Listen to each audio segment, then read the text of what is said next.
Ito, isang abogado ang may statement patungkol dyan. Pasok, Attorney Topacio. Para sa isang veteranong abogado na si Attorney Ferdinand Topacio, hindi dapat gawing issue ang mga resibo na isinumite ng Office of the Vice President o OVP para sa naging paggastos nito sa confidential fund at makinig na lang sa ombudsman. Si Margot Gonzalez magbabalita.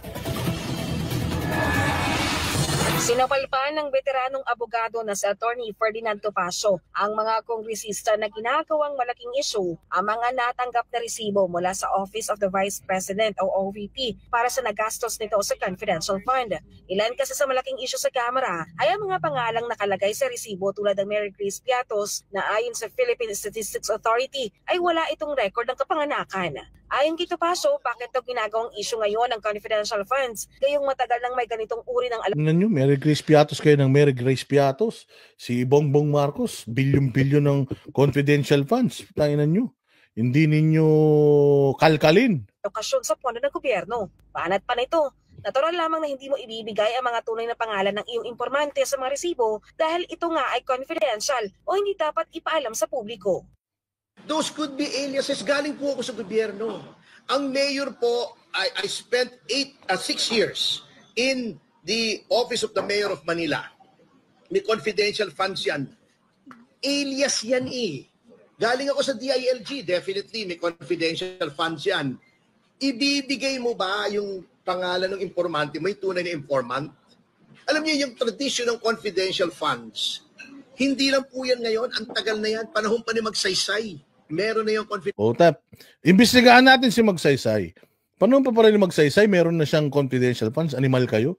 Hindi nyo iniimbestigahan? Confidential funds, I'm not saying it as a figure of speech. I'm saying it as a statement of fact na kay Magsaysay nag-umpisa yung confidential funds dahil doon sa hook balahap. If you look at history, talagang hindi mo kaya nga confidential, confidential, secret, no, tago. Sinopalpal din ito ang convicted na si Franz Castro sa mga tirada nito sa confidential fund. Nagsalita na raw ang ombudsman sa bagay na ito kung saan sinabi nitong walang sapat na basehan para imbestigahan ang vice-presidente para sa posibleng paglabag sa Anti-Graft and Corrupt Practices Act. Sinoopla na nga sila ni Justice Martirez, who is the ombudsman. Bago makikipagdebate pa sila, can you imagine a convicted felon, si Franz Castro, debating on matters of law with a former Supreme Court Associate Justice and Ombudsman? Oo, wala ka namang alam. Hindi ka marunong mag-pronounce. 2015 ka ng 2015. Tapos makikipagdebate ka tungkol sa batas, buwisit ka. Kapal ng mukha mo. Sa lahat ng mga convicted felon, ikaw ang pinakamatagas makapal ng mukha. Kine-question ng isang komunista ang isang dating Supreme Court Associate Justice. Dapat to nakakulong. Wala to dapat sa halls of the Congress and the Senate. Dapat to nasa correctional ang punyetang ito. Dahil sa kaso ng pang-aabuso sa mga kabataan. Bakit siya? Meron due process. Putang ina niyan. Papayag kayo na may due process ang isang taong katulad nito ni Franz Castro punyeta na to? Samantalang si Inday Sara walang due process. Si Atty. Lopez, walang due process. Yung iba pang, sila Tevez, walang due process. Sila Bantag, walang due process. Si Pastor Apollo Kibuloy, walang due process. Tapos itong kupal na to may due process. Kasi, hindi pa naman final and executory. Meron pa kasi silang, sa Court of Appeals. Meron silang apila. Kaya, hindi pa nakakulong. Putang ina. Ba't pag kriminal, merong due process? Bakit kapag hindi kriminal, ikinukulong nyo? Tangina, nasa ng hustisya dyan? Buisit. Ombudsman, that is the absurdity of our situation now. Namamayagpag itong mga communist front organizations. Dagdag pa na Atty. Topacio. Mapayag kayo, Congress, na you are now being managed. Ginugulo kayo ng mga komunista, ng mga makakaliwa. Kalaban ng gobyerno yan. Ngayon kakampi nyo na. Ay na, alam mo, sa tagal na lumalaban ang NPA sa gobyerno, ngayon lang sila nanalo. Sa panahon ni Bongbong at ni Tambaloslos, ngayon lang sila nanalo. Ngayon lang sila nagkaroon ng boses. Ngayon lang sila na-accommodate. Ngayon lang sila pinapasok talaga lahat sa Kongreso para mag-rally. Ibang klase ha. Akala ko yung unity ng lahat ng Pilipino. Yung pala yung unity ni Bongbong Marcos, yung pakikipag-unite niya sa mga komunista, sa mga terorista, sa mga kalaban ng gobyerno. Yung pala yung unity. Akala ko naman kung unity natin para bumangon tayo sabay-sabay, yung pala, Diyos mio. Di umano. Do you know that after Chairman Cardema was removed from the